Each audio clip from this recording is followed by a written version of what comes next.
hermoso pero con labio leporino y paladar hendido, ¿no? ¿Por qué? Porque la mamá agarraba las vitaminas y las echaba a la basura, ¿no? Luego ella se arrepintió, ¿no? Todavía se debe seguir arrepintiendo el haber, ¿no?, preferido su cuerpo, ¿no?, hasta definitivamente a el niño, ¿no? Entonces, las drogas, ¿no?, cualquier tipo de droga. ¿Qué es droga? ¿No? Todo lo que ingieres, ¿sí?, sea químico o natural, y que vaya a cambiar el funcionamiento, la fisiología de ese organismo, entonces esa es una droga, ¿no? Puede ser droga inclusive el agua, ¿sí?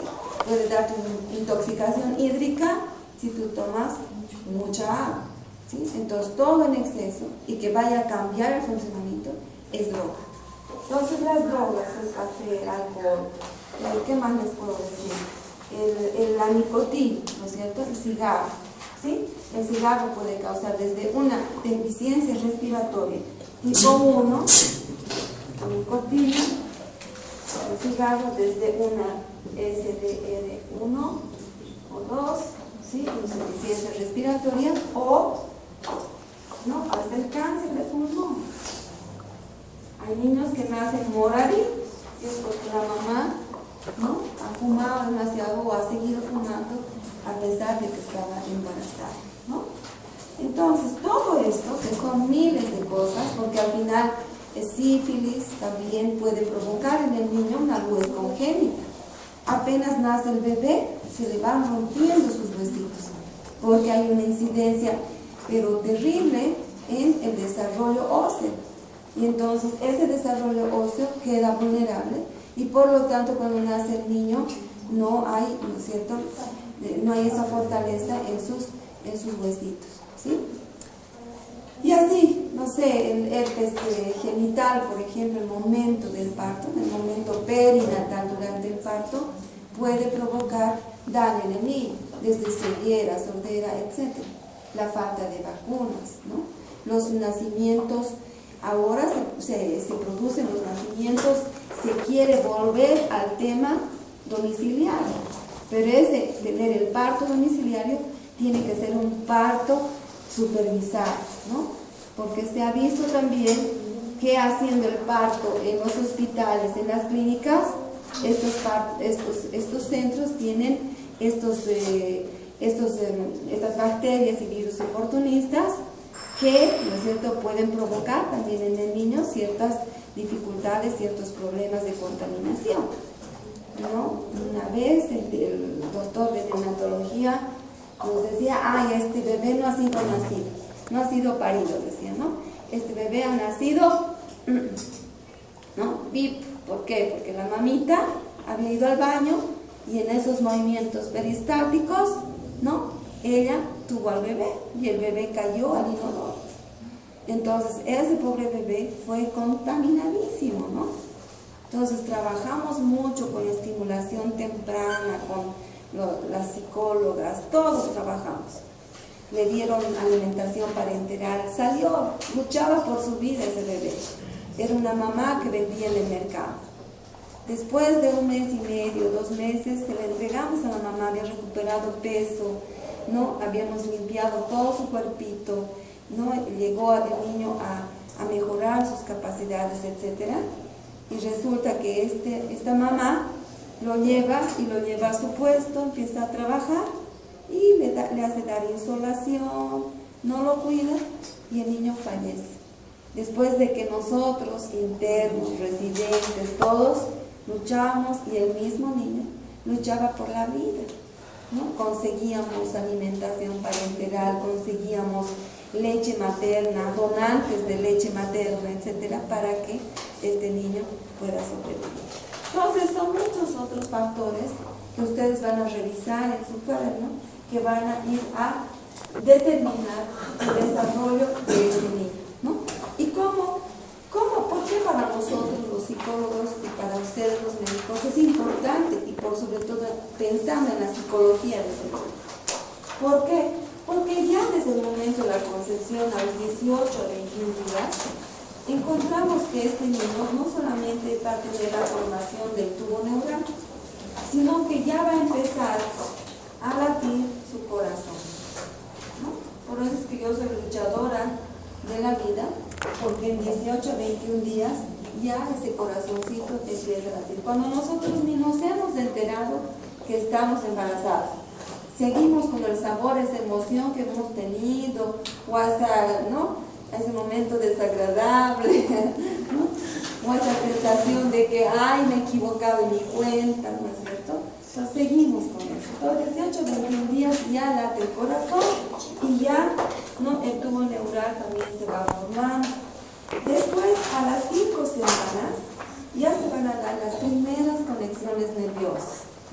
Estas primeras conexiones nerviosas van a permitir, o sea, van a ir desarrollándose y van a permitir, por ejemplo, que a las 7 semanas este bebé ya empiece a, ¿no es cierto?, taparse de la luz fuerte, a de protegerse de cualquier amenaza o de cualquier elemento que esté invadiendo su espacio.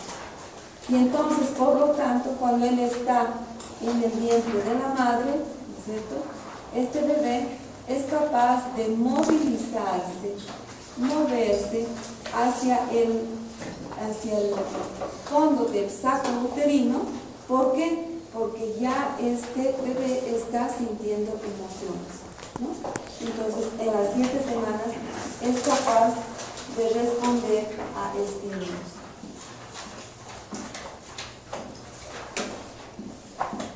Es por eso que cuando se producen los abortos, tienen que destrozar este bebé, ¿sí?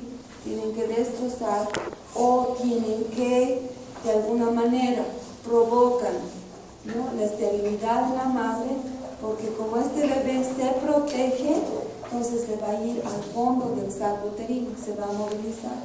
Y entonces, por lo tanto, ¿no es cierto?, va a haber un raspaje que puede provocar el que esta madre, ¿no es cierto?, quede estéril.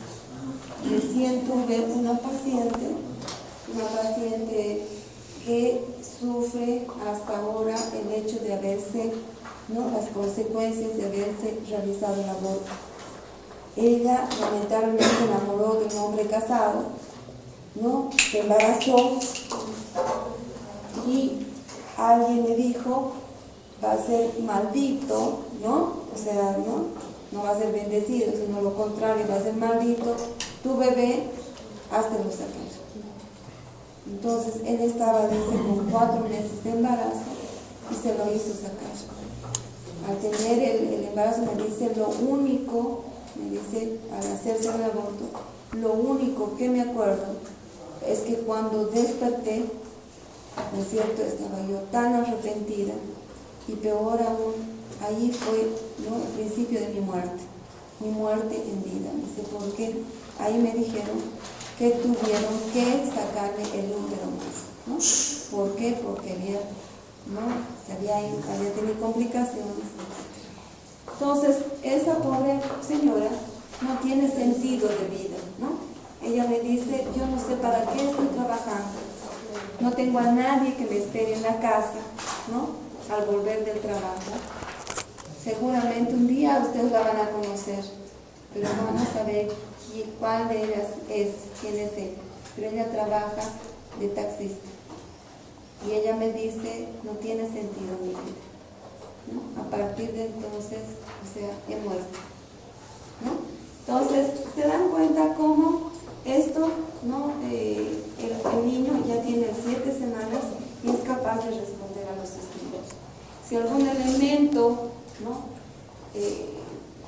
amenazante entra en su medio, además empieza a latir su corazón terriblemente rápido, ¿no? Yo creía que mi hijo estaba feliz por estar en mi vientre, ¿no? Y resulta que no, era la ecografía intravaginal la que le provocaba que empiece a latir más su corazón. Hasta ahora le pedimos disculpas a mi hijo por haberle provocado semejante angustia, ¿no? Y hoy día, este mes, mi hijo ya va a salir bachiller y todavía le decimos, hijito, perdón, pero te hemos hecho sentir tan mal aquel entonces cuando tú tenías 8 semanas y nosotros teníamos hecho sacar una ecografía para saber cómo estaba, ¿no? Saber si estabas vivo. Y estaba muy vivo, porque él, igual que volvió hasta el fondo, y empezaba la corazón. Muy bien, entonces, a las 7 semanas pasa eso, a las 12 semanas este bebé ya no siente dolor, es capaz de sentir dolor, por eso es que se dice que hay un llanto silencioso cuando se provoca en esta etapa, es la etapa en la que más abortos se provoca, ¿no es cierto? Entre las 16 a 18 semanas. Yo les digo, debemos dar gracias a Dios que nuestras mamás, ¿no es cierto?, han decidido tenerlos, y gracias a la decisión de nuestra mamá estamos aquí. 16 a 18 semanas, no se va, este bebé va a expresar sus emociones, es decir, aquí tiene emociones, ¿verdad? Pero no sabemos si sufre o no sufre, si es, no sabemos, pero aquí entre las 16 a 18 semanas puede expresar sus emociones, es decir, puede hacer manifiestas sus emociones a través de pataditas, puñetitos, movimientos que el niño tiene. Contestar. Papá ya está viviendo. ¿No? Es una manera de contestar al medio externo, lo estímulo, ¿no? Sí, es una manera de contestar al medio externo. Claro que va a ser a través de la mamá, pero ya no responde a los estímulos. Que viene Uno del le medio. habla, y si le hablas fuerte es capaz de enojarse y empezar a moverse. Le hablas bonito y entonces el niño se aquieta, ¿no? Se tranquiliza, etc. ¿Sí? Han dicho una vez, he visto en un sitio diciendo que si empezar a hablar muchos idiomas, ahí el niño ya puede desarrollar asimilación después de que nazca. Exacto. De eso, pues. Exacto, ya puede este niño, sí. Yo les digo con experiencia propia. Con mi hija mayor, con mi hijo mayor he leído bastante. Escuchaba música clásica, ¿sí? Y entonces decía, wow, ¿no? Quiero estar en camita, leyendo, no ir a trabajar, leyendo libros, tejiendo un poco, viendo televisión, escuchando música clásica, tranquilo, ¿sí? Y mi hijo es así, es tranquilo, le gusta leer mucho, ¿no? Yo no sabía que le gustaba mucho escuchar la música clásica, hasta que un día cuando tiene, hace 2 o 3 años, le digo, ¿cómo es posible que tú no puedas dormir de temprano? ¿No? Tienes examen mañana y tú sigues con tus audífonos. Y me dice, apaga eso, y me dice, mami, estás equivocada. ¿Tú crees que hago mal? A ver, escucha. Me riñe, ¿no? Y me dice, a ver, escucha. Yo, escucho. Había sido música clásica. Mami, he encontrado que este es el mejor método para relajar. Cuando estoy angustiado, cuando estoy ansioso, cuando necesito calmarme, lo primero que pongo es esto. Yo, ups, ¿no? Teoría confirmada, ¿sí? Y entonces encuentro que sí, ¿no? Mi hija, al contrario, yo dije, no, esta es dulce vida también. Si estoy embarazada, dejé de trabajar también, y dije, estoy embarazada, pero me voy a dedicar a hacer deporte, a escuchar música más alegre, a comer un montón, ¿sí? Y a, no leer. No me puse a leer. A ella no le gusta leer, ¿no? No puedes tú hacerle leer un libro. Le he querido pagar, ¿no? Para que lea. He querido hacer de todo, pero a ella no le gusta leer. Ella es una mujer práctica, ¿no? Entonces ella dice, no me gusta, mami, por favor, no me compliques la vida. Yo voy a realmente hacer. Te cumplo con las cosas, pero yo no me gusta estar ahí sentada leyendo, ¿no? Le digo, por favor, ve las noticias, por favor, lee historia, lee cultura, lee arte. Y me dice, ya voy a leer, pero a lo necesario, a lo que yo quiera hacerlo, porque después no. Y entonces, bueno, para no ser inculta, para no ser ignorante, 25 a 26 semanas, se va a dar la maduración del córtex cerebral. Esto va a permitir que ya van a haber ciertas manifestaciones del desarrollo del pensamiento. maduración del córtex cerebral. Ayer estaba viendo un documental en televisión y realmente todo lo que estoy diciendo se repite y se confirma. Así que tengo la certeza de lo que estoy diciendo es cierto. 25-26 semanas, maduración del córtex cerebral, ¿no? Y así nosotros podemos ir encontrando en cada momento del desarrollo la manifestación de pensamiento y de sentimientos, ¿no? De emociones. Entonces, por lo tanto, todo este bagaje biológico va a ser el fundamento de lo psicológico. Nosotros podemos ver muy directamente en el hogar María Cristina que esos niños no tienen capacidad de autodesarrollo y autodespliegue porque están bloqueados su desarrollo, ¿no es cierto? En algún momento de su vida, ¿sí?, ha sido bloqueado este desarrollo y entonces, por lo tanto, no puede desarrollar como nosotros normalmente, como nosotros nos desarrollamos, ¿sí? Entonces, 25-26 semanas. ¿Alguna pregunta de todo esto? ¿Algún aporte? Bien. Ahora, podemos ver que en este desarrollo del niño se van a dar dos principios fundamentales que van a ser los que van a determinar este desarrollo. Hay muchos principios. Nosotros tenemos principios de vida, ¿no es cierto? Algunos me dirán, Marcelo, ¿cuál es tu principio de vida? ¿Cuál es tu principio, Karina, de vida? ¿Ah? ¿Cuál es tu principio? El amor de Dios. El amor de Dios, el amor a Dios, ¿sí? Allá, Sabina, ¿cuál es tu principio de vida? ¿No? Zulea. ¿Ah? Amor de Dios también, Bianca. Ser feliz. Ser feliz, ya, ser feliz. Francisco, ¿cuál es tu principio de vida? Vivir bien, estar con mi familia, tener buen dinero, trabajar bien. Ay, ojalá, ¿no? Sí, yo también quisiera tener esa principio. Sí, muy bien. Bien, cada uno tiene su manera de pensar y de ver la vida y de ver, ¿no?, cómo me voy a ir desarrollando.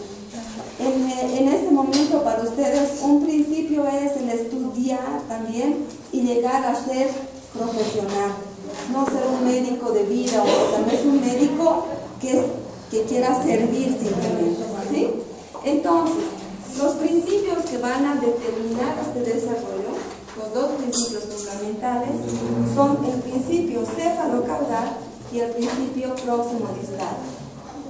El principio céfalo-caudal nos dice que el desarrollo del niño se va a dar de la cabeza a la cola.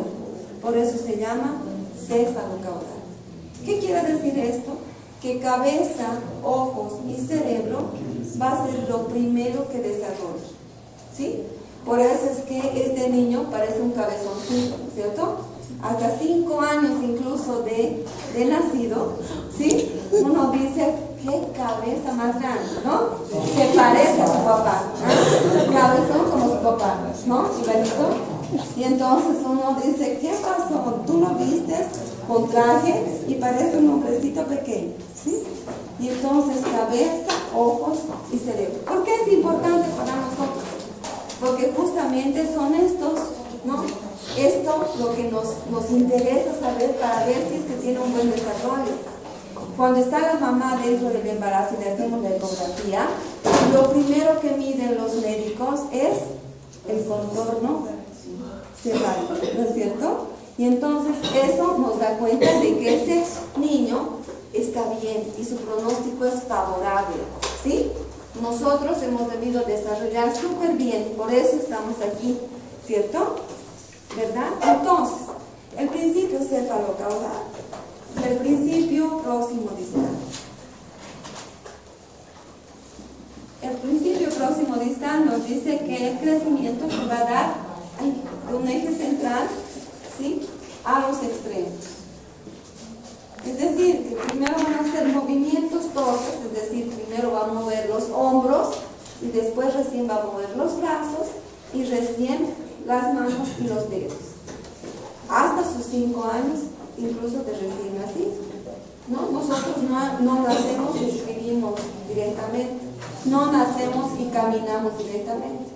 Todo va a ir en un proceso evolutivo y va a ir partiendo de un eje central hacia los extremos, ¿cierto? Bien, entonces hasta ahí, si tienen alguna pregunta.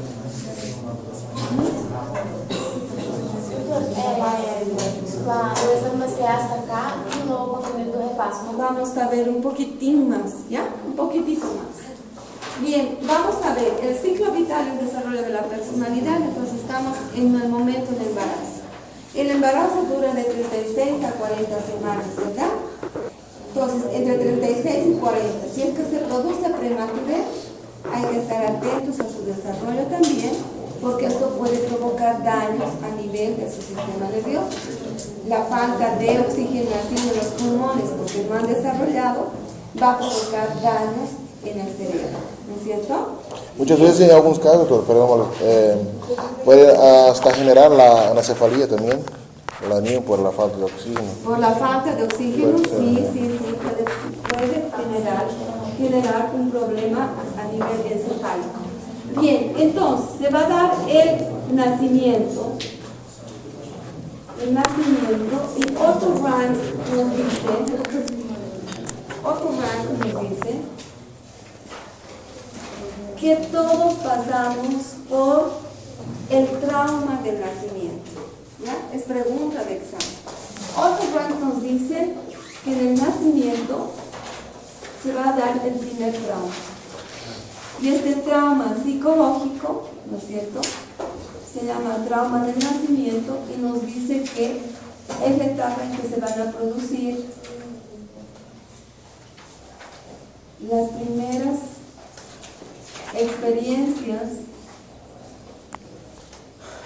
de angustia y de excitación.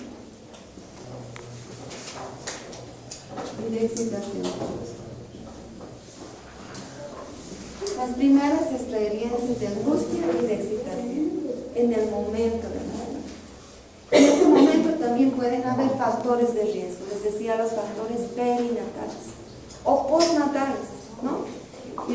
Nosotros hemos sido testigos, por ejemplo, con una compañera que estábamos haciendo nuestra rotación, si se quiere, nuestro tipo internado en neonatología, y no había R1, no había R2, no había R3 el momento del parto, ¿no? La madre llegó, la mamá jovencita llegó y no había el R2 y el R3 que podían hacerse cargo de ese parto. El R1 correteaba de izquierda a derecha buscando un médico que les ayude porque la madre no se sentía muy mal. Y entonces era muy joven la madre y entonces tenía también las caderas muy angostitas. Entonces el R1 no sabía qué hacer, hasta que logró encontrar un médico y era un médico de Chagas. Entonces el médico dijo, ¿se puede hacer cargo? Sí, dijo, yo me hago cargo.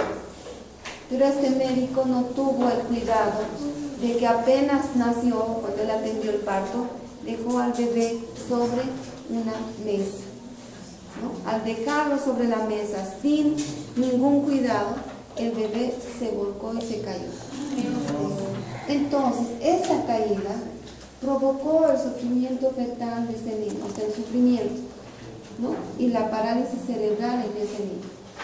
El niño esperado, porque allá afuera estaba, como era muy jovencita, la nieta, ¿sí? Entonces, era toda la familia que estaba pendiente de él. Cuando escucharon el llanto del niño, cuando nació el niño, era una algarabía pues terrible, una alegría bárbara. Fue algo que nosotros tuvimos que enfrentar, las psicólogas también, de darle la noticia. Ni el R1 ni el médico querían dar la noticia a esos papás, no a esos abuelitos. ¿Por qué? Porque realmente nació bien ese niño, nació muy bien, pero no tomaron en cuenta que este niño sí se mueve. Entonces le realizaron el test de Abraham. Entonces apenas uno nace, si bien pasa por el trauma, después ya somos sometidos a validación. Mira, doctora. Una depressão pós-parto, escucho muito hablar sobre isso ahora. Sí, hay la depresión